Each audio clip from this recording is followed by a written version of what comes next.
आपण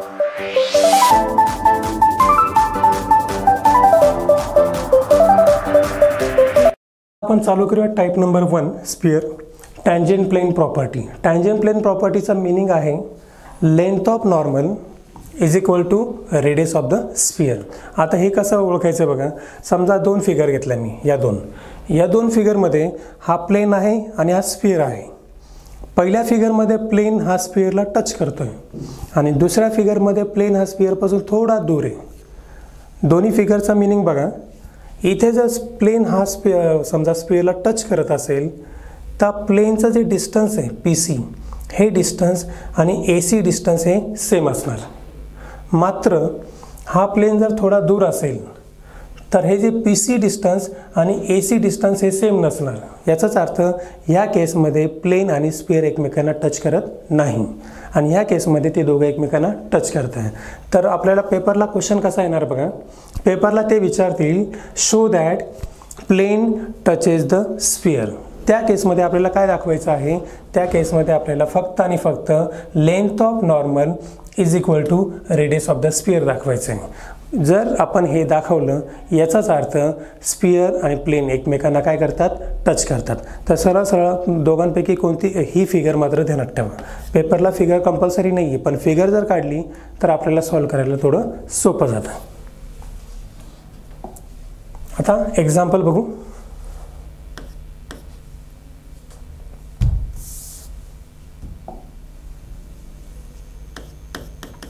हे खूप IMP एक्झाम्पल आहे, कन्फर्म पेपरला येण्यासारखं आहे.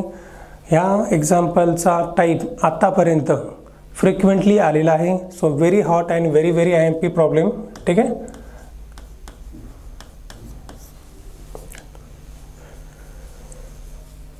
शो दॅट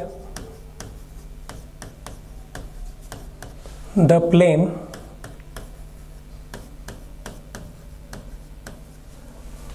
आता आपण एक्झाम्पल चालू करूयात. एक्झाम्पलमध्ये बघा अशा प्रकारचा पॅटर्न असतो. या पॅटर्नमध्ये show that the plane is tangential to the sphere and also find point of contact, अशा प्रकारचा प्रॉब्लेम असतो. Also find point of contact.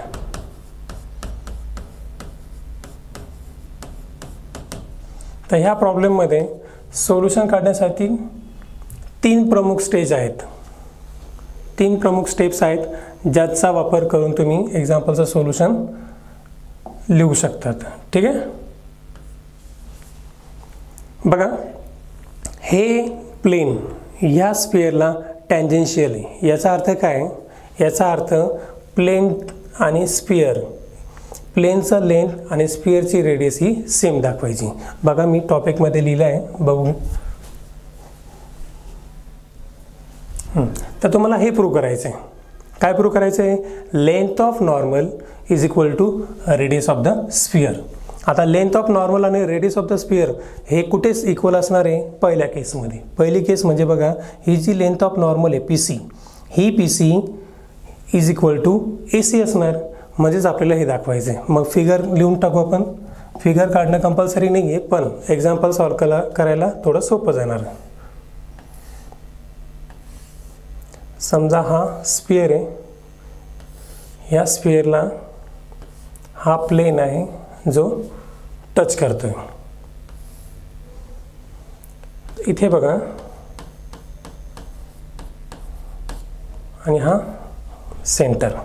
तर इथे मला शो काय करायचं आहे बघा, मला इथे शो करायचं आहे हे जे लेंथ ऑफ नॉर्मल आहे PC, हा लेंथ ऑफ नॉर्मल आणि स्फिअरची रेडियस ही इक्वल दाखवायची. ठीक आहे. त्यासाठी मी काय करणार, एक्झाम्पल 3 तुकड्यामध्ये डिवाइड करणार. सगळ्यात आधी मी एक्झाम्पलमध्ये सेंटर आणि रेडियस काढणार, सेंटर आणि रेडियस. त्यानंतर मी दुसऱ्या स्टेपमध्ये लेंथ ऑफ परपेंडिक्युलर काढणार, लेंथ ऑफ नॉर्मल. आणि तिसऱ्या तुकड्यामध्ये मी जे विचारलं आहे find the point of contact ते काढणार. ठीक आहे.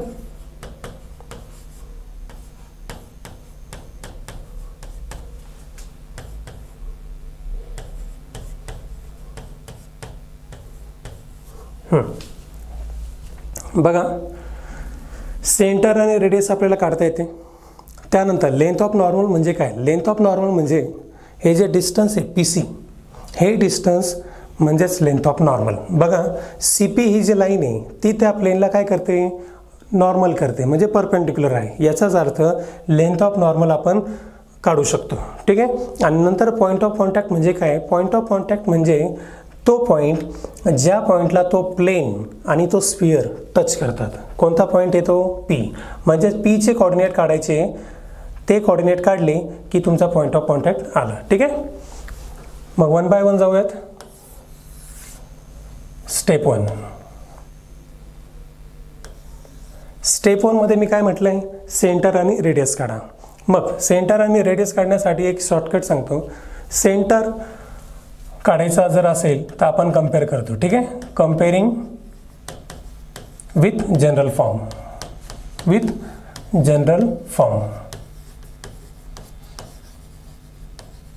आता जनरल फॉर्ममध्ये मी सांगितले तुम्हाला की एक्स, वाय आणि झेड या तिघांचे कोएफिशियंट हे काय असतात? 2u, 2v आणि 2w. म्हणजे इथे घेणार मी 2u इज इक्वल टू काय? तुमचा एक्सचा कोएफिशियंट -2. त्याच्यानंतर वायचा कोएफिशियंट काय आहे? -4. म्हणजेच काय? 2v is equal to -4. लक्षात ठेवा वायचा कोएफिशियंट काय असतो? 2v. आणि लास्ट झेड कोएफिशियंट. झेडचा कोएफिशियंट इथे काय आहे? 2. इथे काय घेणार मी? 2w is equal to 2. लक्षात ठेवा x coefficient 2u, Y coefficient 2v आणि झेड कोएफिशियंट 2w. ठीक आहे. आता डी म्हणजे लास्ट टर्म तुमची आहे -3. आता याच्यावरून तुम्ही UVWDच्या व्हॅल्यू काढू शकतात. u म्हणजे तुमचा झाला डिवाइड करा -1, v डिवाइड करा -2, w 1 आणि d -3. लक्षात घ्या हा 2 आणि 2 तिकडे डिवाइड करून दिला आहे, तुम्हाला UVWD आले. आता UVWD आले की सेंटर आलंच.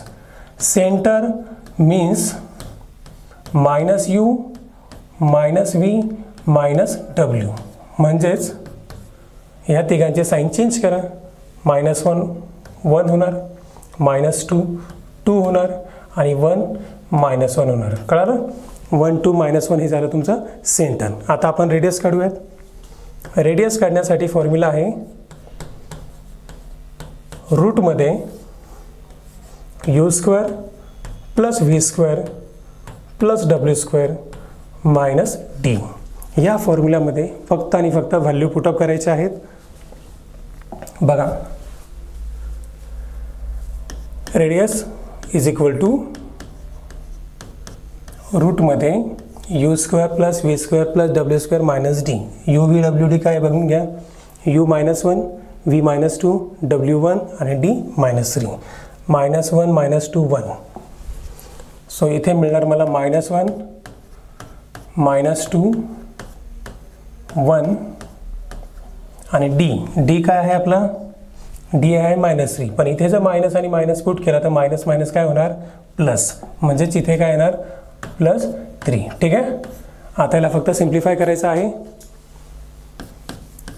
रूटमध्ये -1चा स्क्वेअर 1, 2चा स्क्वेअर 4, 1 स्क्वेअर 1, 3 तसाच.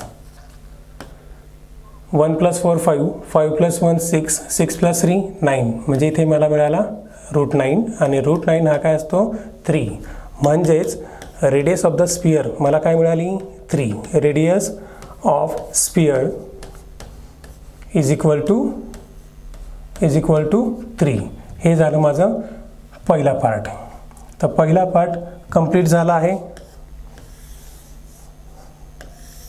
चेक करा आपल्याला टोटल किती पार्ट लिहायचे आहेत.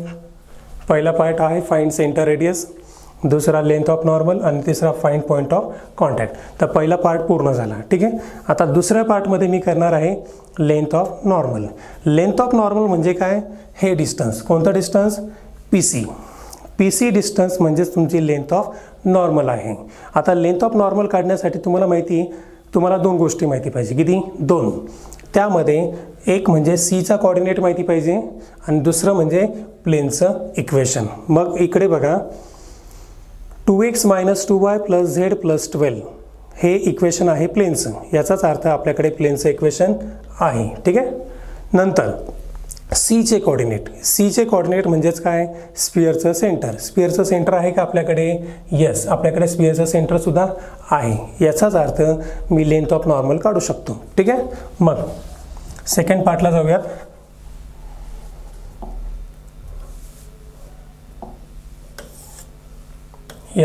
Step 2 find length of normal. Find length of normal. कुठून काढायची आपल्याला ती लेंथ ऑफ नॉर्मल? सेंटरपासून. सेंटरचे कोऑर्डिनेट काय आहेत आपले? सेंटरचे कोऑर्डिनेट आहेत आपले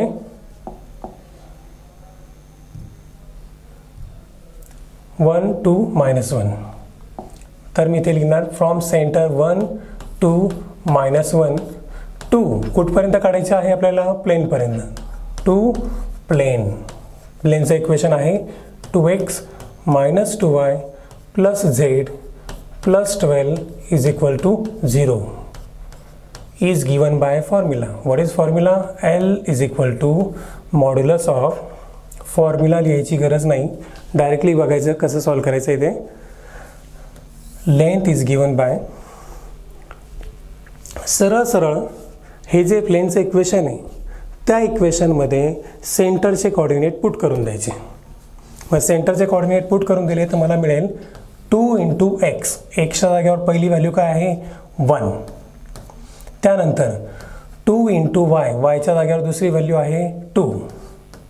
त्यानंतर झेडच्या जागेवर तिसरी व्हॅल्यू आहे -1 आणि लास्ट 12 अपॉन रूटमध्ये एक्सचा कोएफिशियंट, वायचा कोएफिशियंट आणि झेडचा कोएफिशियंट ह्या तिघांचा स्क्वेअर. म्हणजेच मला मिळणार 2² + 2² + 1². सॉरी, इथे -2 आहे. -2² + 1². आलं लक्षात? खाली आपण काय करतोय? x, y आणि z ह्या तिघांच्या कोएफिशियंटच्या स्क्वेअरची ॲडिशन करतोय. ठीक आहे. नेक्स्ट मॉडमध्ये सिम्प्लिफाय करू आता याला. 2 × 1 2, 2 × 2 4, -1 तसाच, 12 तसाच, अपॉन 2चा स्क्वेअर 4, हा -2चा स्क्वेअर 4 आणि 1चा स्क्वेअर 1.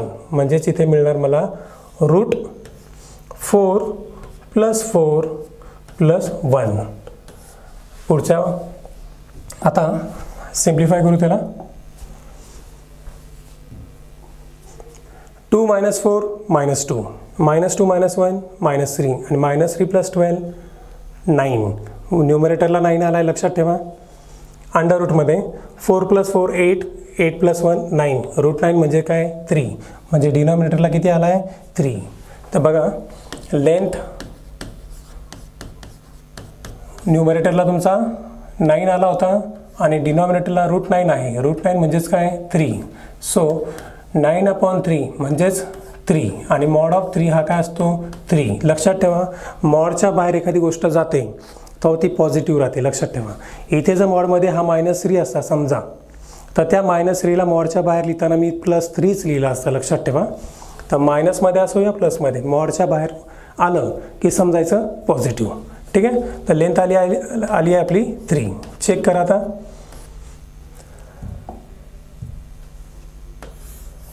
ही लेंथ आहे आणि रेडियस ऑफ द स्पिअर बघा. रेडियस ऑफ द स्पिअर किती आली होती? 3 आणि लेंथ किती आली आहे? 3. याचाच अर्थ आपलं कंक्लुजन काय असणार आहे की प्लेन स्पिअरला टच करते. त्याचं कारण काय की आपली लेंथ आणि रेडियस हे दोघं पण सेम आहे. बरोबर. आता आपण एक्झाम्पलमध्ये थर्ड पार्ट बघू. थर्ड पार्ट काय दिला आहे? Also find point of contact. मग पॉईंट ऑफ कॉन्टॅक्ट काढायचा म्हणजे काय? असा पॉईंट ज्या पॉईंटला प्लेन आणि स्पिअर काय करतात? मीट करतात, भेटतात. मग प्लेन आणि स्पिअर कोणत्या पॉईंटला टच करताय? पीला. That is called a point of contact. मग पॉईंट ऑफ कॉन्टॅक्ट काढायचा म्हणजे काय? P of XYZ चे कोऑर्डिनेट काढणे. ठीक आहे. म्हणजेच इथे पी ऑफ एक्स वाय झेडचे कॉर्डिनेट काढायचे आहेत आपल्याला. मग ते काढण्यासाठी परत एकदा आपण बेसिकवर जाऊ. बेसिकमध्ये सांगतो तुम्हाला काय शिकवलं आहे मी.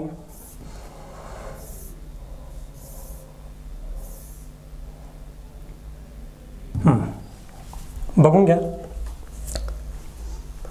ह्या एक्झाम्पलमध्ये तुम्हाला मी दाखवलं होतं की समजा एखादी लाईन आहे, ज्या लाईनचा एक पॉईंट तुम्हाला माहिती आणि त्या लाईनचे डायरेक्शन रेशो तुम्हाला माहिती, तर तुम्ही त्या लाईनचं इक्वेशन फॉर्म करू शकतात. कसं करायचं आहे, x minus y minus Z minus लिहून घ्यायचं. नंतर तो जो पॉईंट तुम्हाला माहिती तो सबट्रॅक्ट करायचा. तो सबट्रॅक्ट केला की खाली फक्त आणि फक्त त्या लाईनचे काय लिहायचे, डायरेक्शन रेशोज.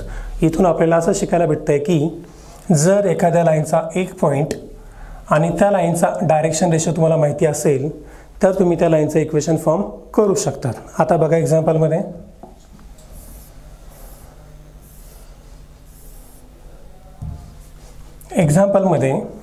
आपल्याला पी कोऑर्डिनेट काढायचं आहे. लक्षात घ्या. तर इथे सी पीमध्ये सी पी लाईनबद्दल आपल्याला काय काय माहिती बघून घ्या. सी पी लाईनबद्दल आपल्याला एक गोष्ट माहिती, ती म्हणजे सीचे कोऑर्डिनेट आपल्याला माहिती, बरोबर. ठीक आहे. आता त्यानंतर आपल्याला अजून काय माहिती ते सी पीबद्दल. यस, सी पी ही लाईन त्या प्लेनला नॉर्मल आहे. यस, सी पी जर प्लेनला नॉर्मल आहे याचाच अर्थ सी पीचे डायरेक्शन रेशोज हे त्या प्लेनच्या इक्वेशनमधून एक्स वाय आणि झेडचे कोएफिशियंट असतात. याचाच अर्थ सी पीचे डायरेक्शन रेशोज म्हणजेच 2, -2 आणि 1. ठीक आहे. मग सी पीचे डायरेक्शन रेशोज माहिती आपल्याला आणि सीचे कोऑर्डिनेट पण माहिती. याचाच अर्थ सी पी लाईनबद्दल तुम्हाला दोन गोष्टी माहिती झाल्या. एक म्हणजे सीचे कोऑर्डिनेट आणि दुसरं म्हणजे सी पीचे डायरेक्शन रेशोज. आता सी पीचे डी आर एस पण माहिती आणि सीचे कोऑर्डिनेट पण माहिती. याचाच अर्थ मी इथे इक्वेशन ऑफ लाईनचा फॉर्म्युला वापरू शकतो. मग लक्षात ठेवा, कधी पण जर तुम्हाला एखादा कोऑर्डिनेट काढायचा असेल, दुसरा माहिती, लक्षात ठेवा, एक कोऑर्डिनेट काढायचा आहे, दुसरा माहिती आहे आणि त्या लाईनचं तुम्हाला डायरेक्शन रेशोज माहिती असतील तर तुम्ही त्या लाईनचं काय फॉर्म करायचं, इक्वेशन. ठीक आहे. आता मी लास्ट स्टेपला जातोय. Step number 3, find point of contact.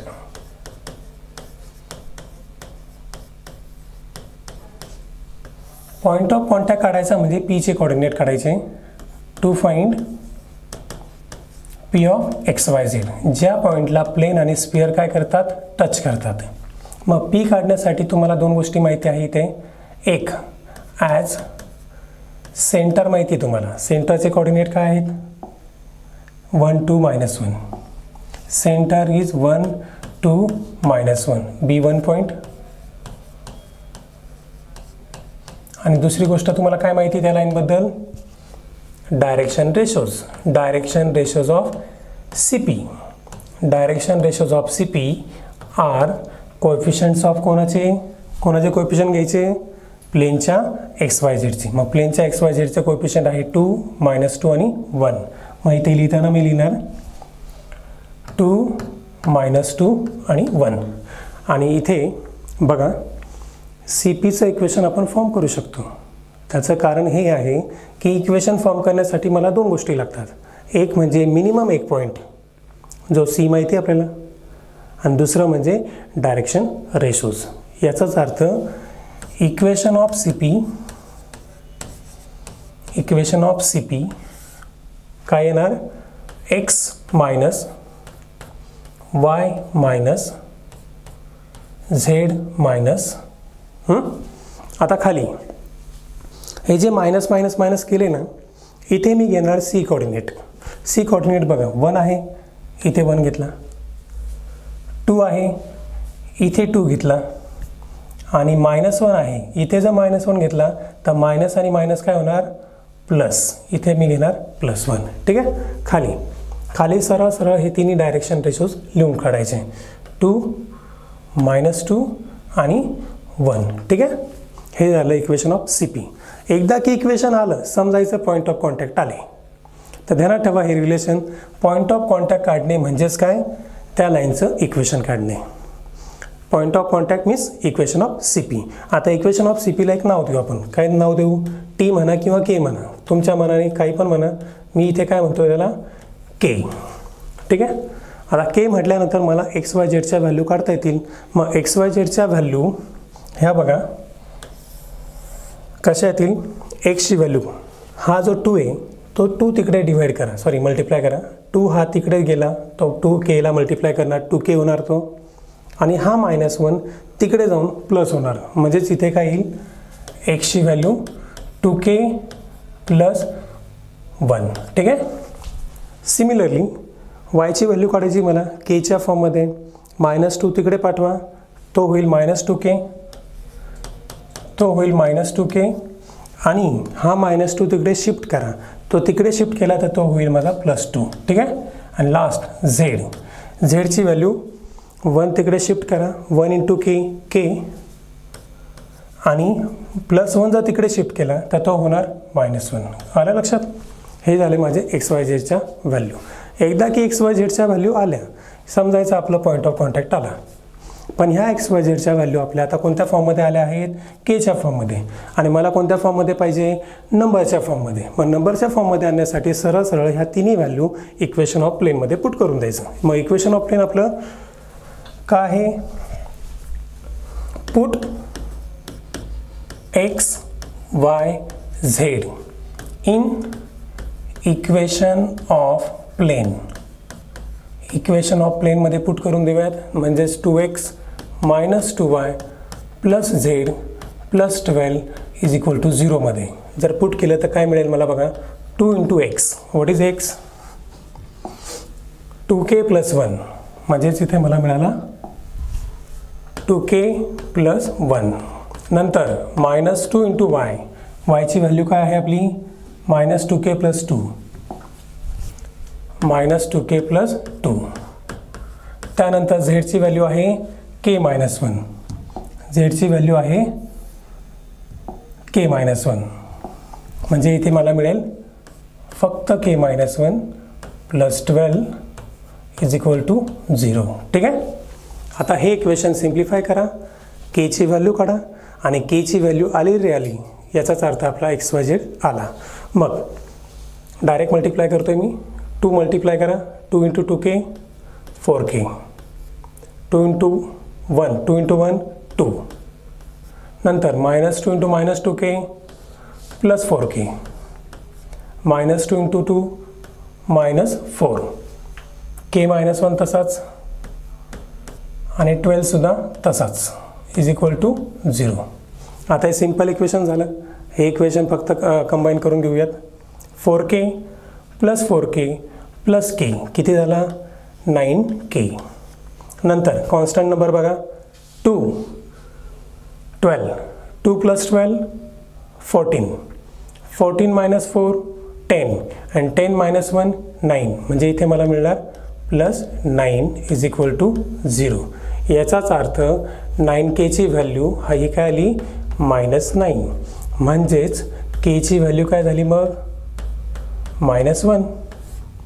काय केलं मी 9 तिकडे डिवाइड करून दिला, 9 तिकडे डिवाइड केला, -9/9 -1.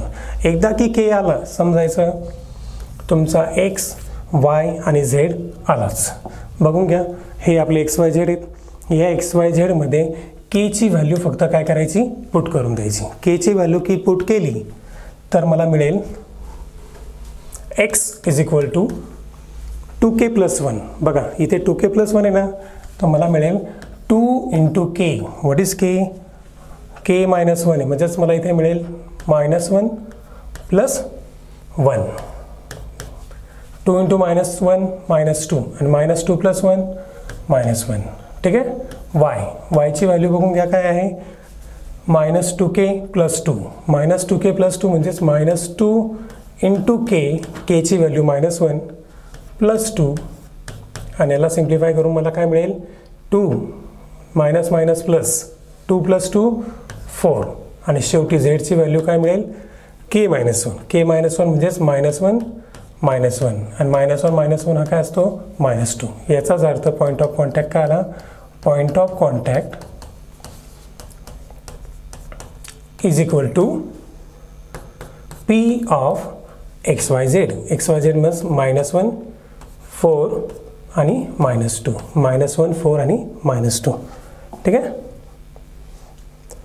हे झालं तुमचं P of point of contact.